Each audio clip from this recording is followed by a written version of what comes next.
Hello and welcome to the online platform of Rouse Academy for competitive exams. And I, Pragya Pandey, welcome you all to our very special series on daily news review. So, without wasting any time, let's see what is in the news. The first article is talking about the railway safety thing. देखिए recently जो घटना घटी है बालासोर उड़ीसा में जो train accident हुआ है बहुत ही ज़्यादा डिवास्टेटेड ट्रेन एक्सीडेंट था।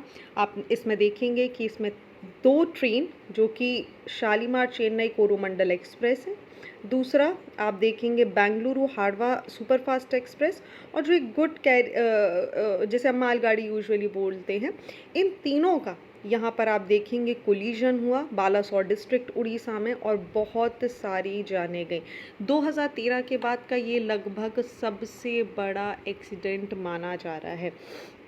अब देखिए यहाँ पे कुछ पॉसिबल कॉजेज़ के बारे में बात की गई है कि पॉसिबल कॉजेज़ में एक सबसे बड़े जो कयास लगाए जा रहे हैं, जो इंटरलॉकिंग या जो सिग्नलिंग सिस्टम होता है, ठीक है, जो सीरीज़ होती है, इसके साथ कुछ छेड़छाड़ यहाँ पर की गई है। शायद यहाँ पर जो रेलवे अथॉरिटीज़ हैं उनके द्वारा या किसी एक्सटर्नल सिचुएशन के द्वारा यहाँ पर ये जो लॉकिंग सिस्टम है, इंटरलॉकिंग सिस्टम, इसके साथ छेड़छाड़ मानी जा रही है।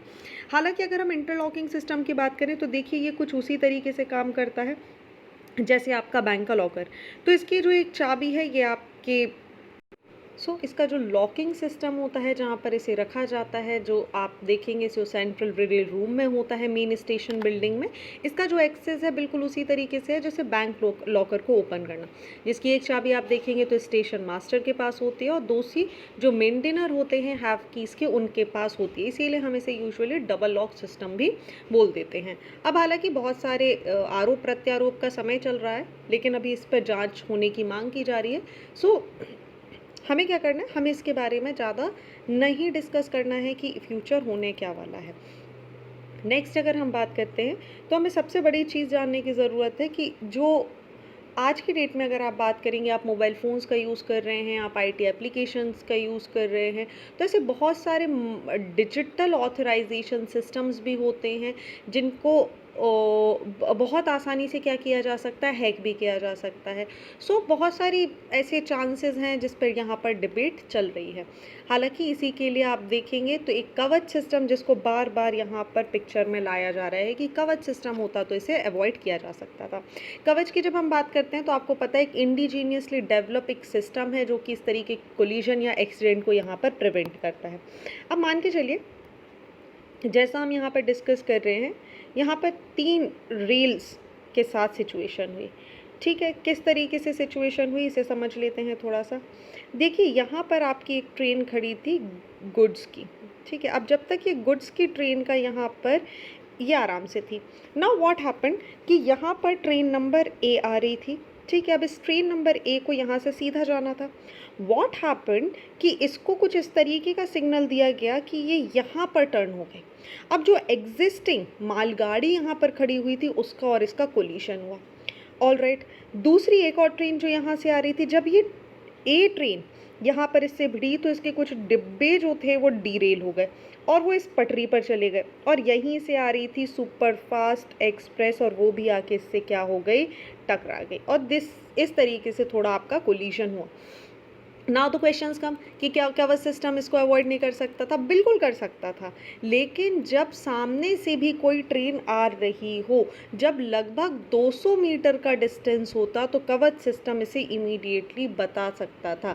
ऐसी कंडीशन में हालांकि यहाँ पर ऑलरेडी जो ट्रेन थी इनके ऊपर कवच सिस्टम नहीं था इस रूट के ऊपर, लेकिन अगर होता भी तो वो इस मिसहैपनिंग को यहाँ पर नहीं बचा सकता था।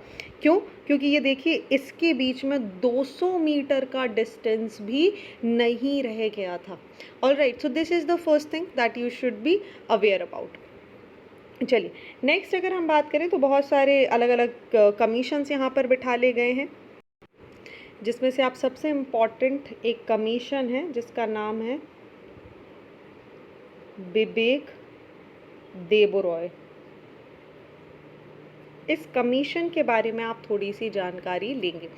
देखिए थोड़ा सा समझ लेते हैं विवेक देबरॉय कमीशन। इन्होंने बहुत सारी चीज़ें यहाँ पर सजेस्ट करी थी विवेक देबरॉय ने, जिसमें आप देखेंगे इन्होंने प्राइवेट एंट्रीज़ को यहाँ पर अलाउ किया था, इंडिपेंडेंट रेगुलर सिस्टम डेवलप करने की बात करी थी, नॉन कोर फंक्शन रेलवे को प्राइवेटाइज़ करने की ज़रूरत है, जिसमें आप देखेंगे जहाँ पर ये जो जिसमें बहुत सारी एक्टिविटीज़ होती हैं जो यहाँ पर रन की जाती हैं, like hospital, schools, catering, real estate development including housing, construction, maintenance of the infrastructure etcetera etcetera.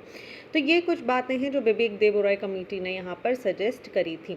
अब एक और सवाल आ जाता है कि रेलवे सेफ्टी में इतने ज़्यादा जो लेग्स हमें देखने के लिए मिलते हैं, ये क्यों हो जाते हैं?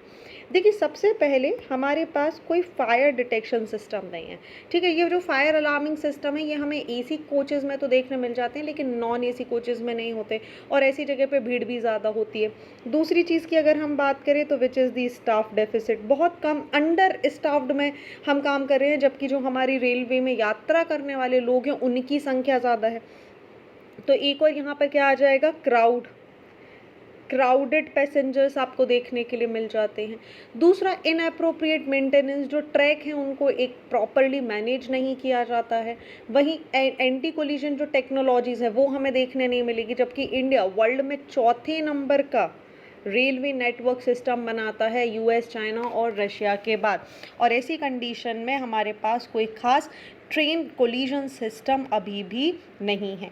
इसी को लेकर आप एक और कमेटी है जिनकी कुछ अनुशंसाएं थी, उन्हें आप पढ़ेंगे, विच is the Anil Kakodkar.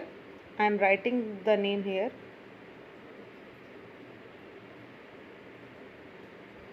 Anil Kakodkar committee, ठीक है। इन्होंने यहाँ पर क्या बताया था, इन्होंने बहुत सारे फंक्शंस, रूल बताए थे, ऑपरेशन क्या होने चाहिए, रेगुलेशंस क्या होना चाहिए, साथ ही रिसर्च और डिज़ाइनिंग स्टैंडर्ड जो ऑर्गेनाइजेशन है विच इज़ दी RDSO, उसको एक अपेक्स टेक्निकल विंग जो रेलवेज़ की मानी जाती है, जिसका पूरा काम रीस्ट्रक्चरिंग करना और जो भी टेक्नोलॉजी है उसको अडॉप्ट करने की बात की जाती है। ये बहुत सारी बातें हैं जो इस कमेटी ने यहाँ पर सजेस्ट करी थी। अब और क्या इश्यूज़ हमें देखने मिलते हैं? देखिए, एक तो अगर कोई इस तरीके की घटना घट जाती है तो इसमें लोगों की जान बहुत जाती है ना? अब आप इसके क्या इम्पैक्ट देख सकते हैं? देखिए, इकोनॉमिक इम्पैक्ट होगा, क्योंकि रेलवे बहुत ही क्रूशियल कंपोनेंट है हमारी कंट्री के ट्रांसपोर्टेशन स्ट्रक्चर का, बहुत इंपॉर्टेंट रोल प्ले करती हैं। अगर इस तरीके से कोई मिस हैपनिंग हो जाती है तो आप देखते हैं बहुत सारा लॉस देखने के लिए मिलता है। Not alone with the economy, हमारे जो लोग हैं उनकी जान यहाँ पे जाती है, जिसकी वजह से आप देखेंगे वो भी directly indirectly economy as well as लोगों के ऊपर इम्पैक्ट डालता है। वहीं एक और सवाल आ जाता है, रेपुटेशन एंड द ट्रस्ट। देखिए, बहुत सारे लोग, an number of people, they do travel from the railways itself. ऐसे में लोगों के अंदर एक मिसट्रस्ट की भावना कहीं ना कहीं आपको देखने के लिए मिल जाएगी। तो क्या, ठीक है, ये तो सारी बुराइयां हो गई, तो क्या हमारी गवर्नमेंट ऑफ इंडिया सेफ्टी को लेके कुछ कर रही है या नहीं? जी हाँ, एक तो हमने पढ़ लिया कवच सिस्टम के बारे में। नेक्स्ट इज़ दी RRS, जिसे हम राष्ट्रीय रेल सुरक्षा कोष की बात करते हैं। गवर्नमेंट ने इसे 2017-18 में लाया था, और ये एक डेडिकेटेड फंड है जो सिर्फ और सिर्फ रेलवे सेफ्टी सिस्टम के लिए काम करता है। नेक्स्ट इज़ दी मिशन रफ्तार। मिशन रफ्तार ये भी इंडियन रेलवे का एक प्रोजेक्ट है, जिसे रेलवेज ने इंट्रोड्यूस किया था 2016-17 के बजट में, और इसे अप्रूव किया था नीति आयोग ने इन 2017। यहाँ पर गोल डिसाइड किया गया था कि ये क्या करेंगे, they will double the average speed of the freight trains और इंक्रीज कर देंगे पैसेंजर ट्रेन की स्पीड को 50%।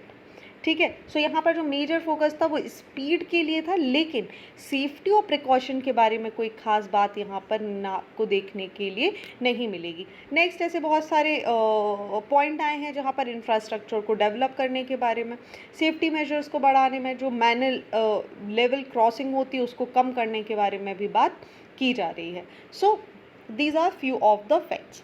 नेक्स्ट अगर हम बात करें तो एक सबसे बड़ा कंपैरिजन हमें देखने मिलता है इंडिया, चाइना और बाकी कंट्रीज़ के बीच में। तो क्या इंडिया और चाइना का जो हम ये कंपेयर कर रहे हैं ये बहुत तो सटीक कंपैरिजन है? देखिए, आज की डेट में अगर हम बात करें तो चाइना की जो टोटल रूट लेंथ है विच इज़ दी 1,55,000 किलोमीटर, और वहीं इंडिया की टोटल रूट लेंथ की बात करें तो which is the 68,100 kilometre. Okay, so एक ये बहुत बड़ा डिफरेंस है। इसके बाद भी आप देखिए, इंडिया जो ये क्लेम अगर हम कर रहे हैं कि हमारे पास क्राउड है, सेफ्टी है, मेजर्स हैं, तो वहीं कंटेम्प्रेरी हमें दूसरी कंट्रीज़ भी देखनी पड़ेंगी जिनके पास हमसे ज़्यादा पॉपुलेशन है, जिनके पास हमसे ज़्यादा क्राउड है, हमसे ज़्यादा नेटवर्क लेंथ है, but still they are working very nicely. देखिए, चाइना हर दिन हाई स्पीड ट्रेन्स लॉन्च करता है, जो हमारी ट्रेन्स तो सिर्फ 180 किलोमीटर पर आवर्स पे चल रही थी और उसके बाद कोलिजन में ये घटना है। लेकिन आप चाइना में देखिए, वहाँ पर 250 किलोमीटर हाई स्पीड और 300 से 350 किलोमीटर पर आवर्स की हायर स्पीड ट्रेन्स भी they are working. So in what India needs to do, we have to decide to raise the sectional speed. ठीक है, हमें 53 से जो इम्पॉर्टेंट ब्रॉड गेज रूट है वहाँ पर हमें स्पीड हाई करनी होगी। हमें मैकेनिज़्म देखना होगा, हमें डबल लॉक सिस्टम में क्या गड़बड़ी थी, ऐसी मिसहैपनिंग क्यों हुई, इसके रूट कॉज में जाना पड़ेगा, तभी हम आइडेंटिफाई कर सकते हैं कि किस तरीके से सिचुएशन से लड़ा जाए। चलिए आगे बढ़ते हैं अगले आर्टिकल की तरफ, जहाँ पे बात की जा रही है यूपीआई ट्रांजैक्शंस की लिमिट के बारे में। अब देखिए, जब यूपीआई की बात की जाती है तो it's very common now a days कि हम अपनी हर छोटी से छोटी चीज़, चाहे हमें 5 रुपये का पेमेंट करना हो, 10 रुपये का पेमेंट करना हो, हम तुरंत अपना कोई भी एप्लीकेशन उठाते हैं यूपीआई वाला, विच is the unified payment interface, और उससे यहाँ पर क्या करते हैं, ट्रांजैक्शन करने लगते हैं। अब देखिए, रिसेंटली ही क्या समझ में आया है कि यूपीआई का जो यूज़ हो रहा है वो ब्रीच रिकॉर्ड कर चुकी है। ठीक है, जिसकी वजह से आप देखेंगे बैंक्स को एक डेली लिमिट यहाँ पर तय करनी पड़ रही है। आज की डेट में अगर हम बात करें तो देखिए, एक यूज़र यहाँ पर 20 ट्रांजैक्शन कर सकता है या फिर 1 लाख रुपए तक का एक कोई ट्रांजैक्शन कर सकता है सिंगल डे में। हालांकि ये सारे ट्रांजैक्शन पूरे दिन भर में भी किए जा सकते हैं या मल्टीपल टाइम्स भी किए जा सकते हैं। हालांकि कुछ ऐसी कैटेगरीज भी हैं जिनको लेकर ये नॉर्म्स दूसरे तरीके के हैं, जैसे कैपिटल मार्केट या कलेक्शन ऑफ बिल्स या इंश्योरेंस, फॉरवर्ड इनवर्ड रेमिटेंस, जिसकी सीमा यहाँ पर 2 लाख रुपए रखी गई है। दिसंबर 2021 की बात करें तो जो लिमिट था यूपीआई का, UPI based was ASBA, which is the application supported by the black amount IPO and retail direct scheme was increase to 5 lakh rupees for each transaction. यहीं पर आप बैंक ऑफ बड़ौदा की बात करें तो इन्होंने अपनी ट्रांजैक्शन लिमिट को बहुत कम कर दिया है, लगभग 25,000 रुपये। पीएनबी की लिमिट की बात आप करेंगे तो इन्होंने इस लिमिट को सेट किया हुआ है 50,000 रुपीज़। रिसेंट ट्रेंड क्या आए हैं यूपीआई में, इसको भी समझ लेते हैं। देखिए, मई में अगर हम बात करें, मई में इसी साल जो टोटल नंबर हैं ट्रांजैक्शन के, वो आपको देखने के लिए मिलेंगे। Okay, wait a second. Okay, मई में अगर आप देखेंगे तो यही जो ट्रांजैक्शन है यूपीआई को, ये 9,415.19 मिलियन का इंक्रीज़ यहाँ पर हुआ है। मतलब अगर ऐसे ट्रांजैक्शन की हम कंबाइंड वैल्यू की बात करें तो ये लगभग 14.89 लाख करोड़ रुपए का इंक्रीज़ आपको देखने के लिए मिला है। ठीक है, अगर हम वॉल्यूम के टर्म्स में बात करें तो P2P अकाउंट लगभग 43% यहाँ पर इंक्रीज़ हुए हैं। P2M कैटेगरी का भी कुछ इसी तरीके से आपको इम्प्रूव देखने के लिए मिलेगा। अब देखिए, एक बहुत बेसिक सा डिफरेंस हमें समझना ज़रूरी है, विच इज़ द यूपीआई और NEFT। ठीक है, यूपीआई की जब हम बात करते हैं तो ये इमीडिएट वर्क करता है, इमीडिएट पेमेंट सिस्टम है जो कि 24 घंटे अवेलेबल होती है। ट्रांजैक्शन को बहुत आसानी से इनिशिएट किया जा सकता है, किसी भी बैंक की यूपीआई से आप किसी भी बैंक पर ट्रांजैक्शन कर सकते हैं। दोनों जो पेमेंट और कलेक्शन है ट्रांजैक्शन के, बहुत इजीली पॉसिबल है। डेली ट्रांजैक्शन लिमिट भी यहाँ पर आपको 1 लाख देखने मिल जाएगी। ट्रांजैक्शन कैरी की अगर हम बात करें तो सिर्फ और सिर्फ यूपीआई आईडी का होना ज़रूरी है। ईजी ट्रांजैक्शन है, वर्चुअल पेमेंट एड्रेस है। वहीं एनईएफटी में क्या है, देखिए लगभग कभी कभी इसमें 12 घंटे तक का समय लग सकता है फंड ट्रांसफ़र में। ट्रांजैक्शन यहाँ पर इनिशिएट होना चाहिए कैसे, must be initiated from the sender या remitter banks application only. That means आपके पास बैंक का एप्लीकेशन होना चाहिए। केवल परमानेंट ट्रांजैक्शन केवल पेमेंट ट्रांजैक्शन यहाँ पर पॉसिबल होते हैं। हालांकि कोई अपर या लोअर लिमिट एनईएफटी की हमें देखने के लिए नहीं मिलती। होगा क्या, देखिए इसके लिए आईएफएससी कोड की ज़रूरत होती है, बैंक ब्रांच की ज़रूरत होती है और कुछ स्पेसिफिक डिटेल्स की भी आवश्यकता होती है। और यही कारण है कि आप देखेंगे कि आज की डेट में जो यूपीआई है इसका यहाँ पर इस्तेमाल ज़्यादा हमें देखने के लिए मिल रहा है। ओके, चलिए आगे बढ़ते हैं अगले आर्टिकल की तरफ, जहाँ पर बात की जा रही है नेशनल एग्ज़िट टेस्ट, जो कि शुरू होने वाला है 2024 में। चलिए देखिए हुआ क्या है। जैसे ये मंथ यहाँ पर ख़त्म होने वाला है, एक नया examination which is the next, इसको स्टार्ट किया जाएगा 2024 से। किसे रिप्लेस करेगा? नेक्स्ट रिप्लेस करेगा फाइनल ईयर MBBS एग्जामिनेशन को और national eligibility cum entrance test post graduate, जिसे नीट PG भी बोला जाता है। ठीक है, इनको यहाँ पर ख़त्म करके फाइनली आपको क्या देखने के लिए मिल जाएगा? एग्जिट। तो हम इसको कुछ इस तरीके से भी समझ सकते हैं कि जो नेक्स्ट है ये एक मेडिकल लाइसेंस एग्ज़ाम है, जिसको डेजिग्नेट किया जाता है मेडिकल ग्रेजुएट की कंपेटेंसी को चेक करने के लिए। So student who receive their medical degree from NMC approved medical institution and overseas student who will have to qualify to the national exit test। तो रजिस्टर करने के लिए क्या करते हैं? To register the medical practice in India, इनको qualify करना होता है next exam. Okay, so this is a centralised common exam जिसको कंडक्ट किया जाता है by a body formed by the commission for this purpose. National medical commission amendment bill 2022 की अगर हम बात करें तो it proposed an autonomous board of examination in the medical sciences, जो कि which when came to effect will be responsible for holding the next exam. Okay, currently अगर हम बात करें तो national board of examination in the medical sciences which is NBEMS responsible है hold करने के लिए एग्जाम्स जैसे नीट PG, जैसे बोला जाता है फॉरेन मेडिकल ग्रेजुएट एग्जामिनेशंस, इनको। सो नेक्स्ट यहाँ पर क्या करेगा? Next will take the place of the text, like जैसा मैंने आपको बताया इसके पहले भी नीट PG या FMGE को यहाँ पर ये रिप्लेस कर देगा। ओके, सो ये एक सबसे बड़ी बात है। नेक्स्ट यहाँ पर सवाल आ जाता है नेशनल मेडिकल कमीशन के ऊपर, जो हमें जानना ज़रूरी है। नेशनल मेडिकल कमीशन की अगर हम बात करें तो ये एक स्टैट्यूटरी बॉडी है इंडिया में, जिसको इस्टेब्लिश किया गया था 2019 में बाय द इंडियन गवर्नमेंट, ताकि medical council of India MCI है उसको यहाँ पर रिप्लेस किया जा सके। NMC has been constituted by an act of parliament, जिसको जाना जाता है national medical commission act 2019। NMC एक रेगुलेटरी बॉडी है जितनी भी मेडिकल एजुकेशन सेक्टर है इंडिया में उसके लिए।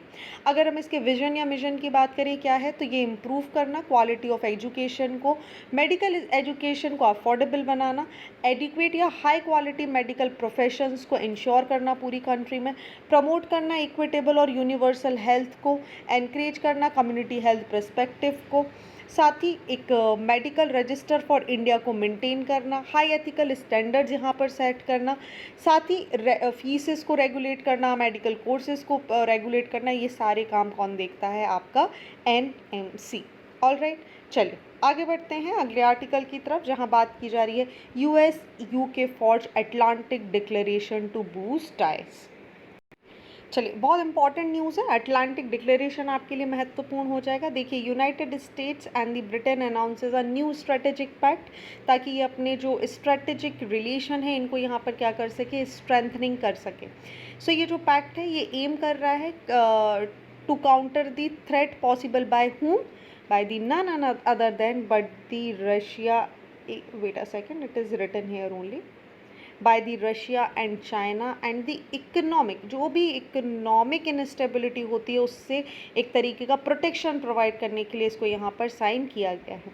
US प्रेसिडेंट जो बाइडेन और प्राइम मिनिस्टर ऋषि सुनक ने यहाँ पर डिस्कस किए बहुत सारे इंपॉर्टेंट इवेंट्स, जैसे रशिया का जो इन्वेजन है यूक्रेन पर लेकर, वो आर्टिफिशियल इंटेलिजेंसी और उसके जो प्रभाव हमें देखने मिल रहे हैं इसके बारे में। सो अटलांटिक डिक्लेरेशन क्या है? सबसे पहले आपको पता होना चाहिए किसके बीच में साइन किया गया है? US और UK के बीच में साइन किया गया है। क्यों किया गया है? ताकि इन्हेंस किया जा सके इंडस्ट्रियल टाइज को डिफेंस और रिन्यूएबल एनर्जीज के क्षेत्र में।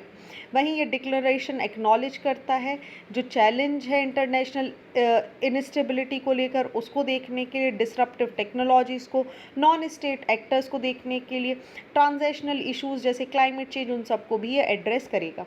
सो इसका गोल क्या है? बूस्ट करना cooperation between the US and UK, और जो भी अपकमिंग चैलेंजेस हैं, चाहे रशिया से लेकर, चाइना से लेकर या इकोनॉमिक इंस्टेबिलिटी को लेकर, उसे यहाँ पर टैकल करना है।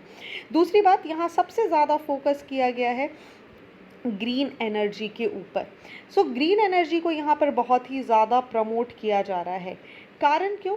देखिए, यूके का जो एम्बिशन है यहाँ पे for a post Brexit free trade agreement with the US was not achieve during this summit. हालांकि दोनों लीडर्स यहाँ पर एक साथ आए और एग्री हुए कि इनको न्यू ग्रीन इकोनॉमी को यहाँ पर बढ़ाना है, इंडस्ट्रियल सब्सिडीज़ देनी है, साथ ही जो ग्रीन एनर्जी का क्षेत्र है उसमें बहुत ज़्यादा अच्छे काम करना है। नेक्स्ट इसकी खासियत क्या है? यहाँ पर वर्ल्ड इकोनॉमी की अगर हम बात करें तो वर्ल्ड इकोनॉमी और आर्टिफिशियल इंटेलिजेंसी, इन दो चीज़ों के भी बारे में बात की गई है। इन्होंने रिकॉग्नाइज़ किया है कि वर्ल्ड इकोनॉमी आज की डेट में देखिए एक बहुत ही सिग्निफिकेंट चेंजेस की तरफ जा रही है। ठीक है, स्पेशली अगर हम बात करें इंडस्ट्रियल रिवॉल्यूशन, उसके बाद एक बहुत बड़ा ट्रांजिशन हमें देखने के लिए मिल रहा है।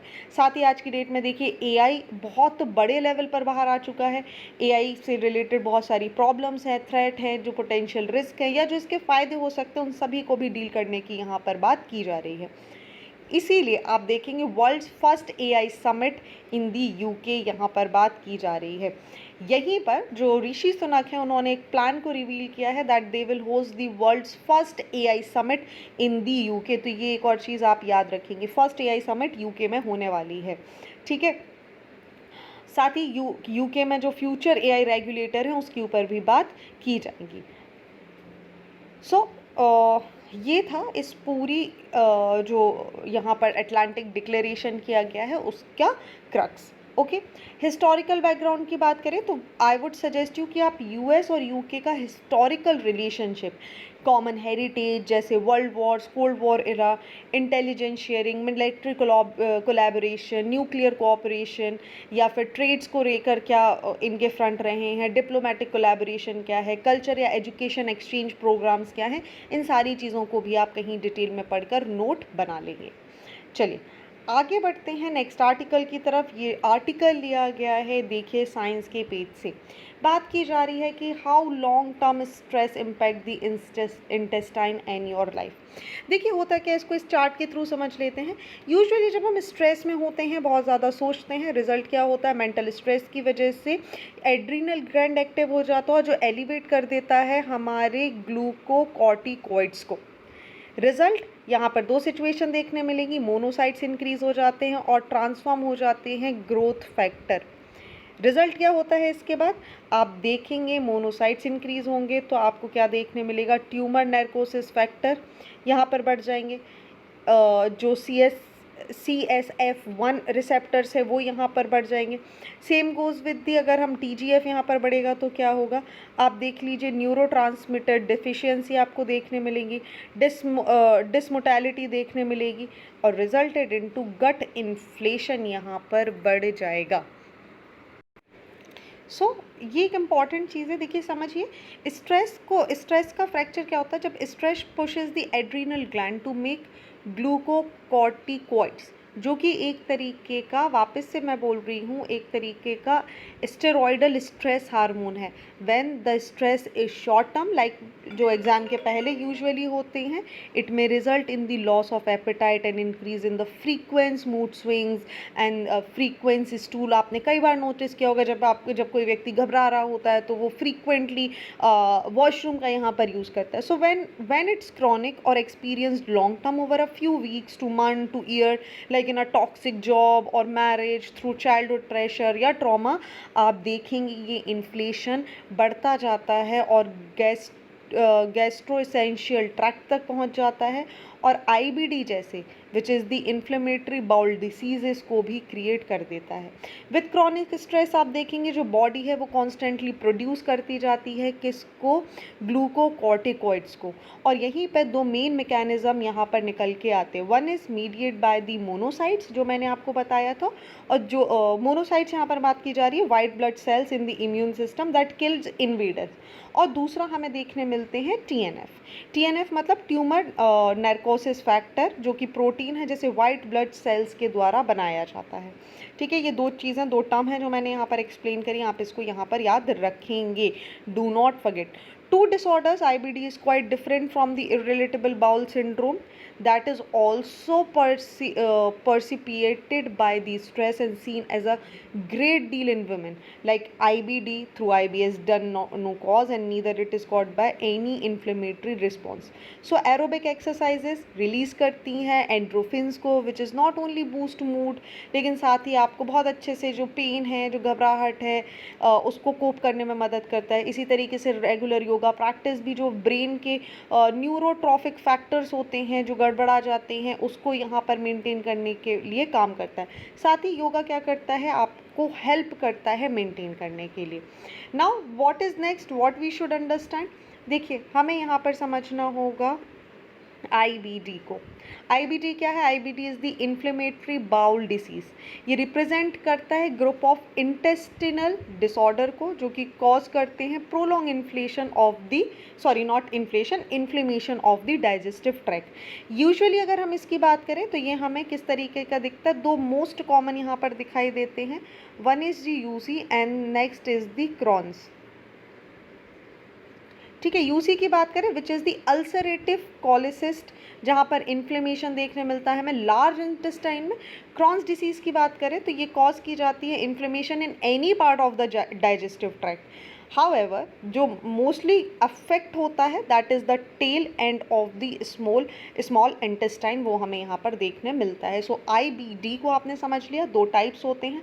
IBD क्यों होता है, देखिए फैमिली जेनेटिक हिस्ट्री हो सकती है, वीक इम्यून सिस्टम हो सकता है, स्मोकिंग, एथिनिसिटी, एज, एनवायरमेंटल फैक्टर भी डिपेंड करते हैं। ट्रीटमेंट है क्या, येस, इम्यूनोसप्रेसिव ड्रग्स को यहाँ पर दिया जाता है ताकि इस तरीके की कंडीशन को ख़त्म किया जा सके। सो ये थे आज के इंपॉर्टेंट आर्टिकल्स। आई होप आपको सारी की सारी चीज़ें समझ आ चुकी होंगी। आपको ये वीडियो कैसा लगा प्लीज़ हमें कमेंट सेक्शन में ज़रूर बताएं। इस पर्टिकुलर वीडियो का PDF फॉर्म डाउनलोड करने के लिए आप हमारे टेलीग्राम ग्रुप से जुड़ सकते हैं जिसका लिंक आपको डिस्क्रिप्शन बॉक्स में मिल जाएगा। So thank you for watching and see you tomorrow.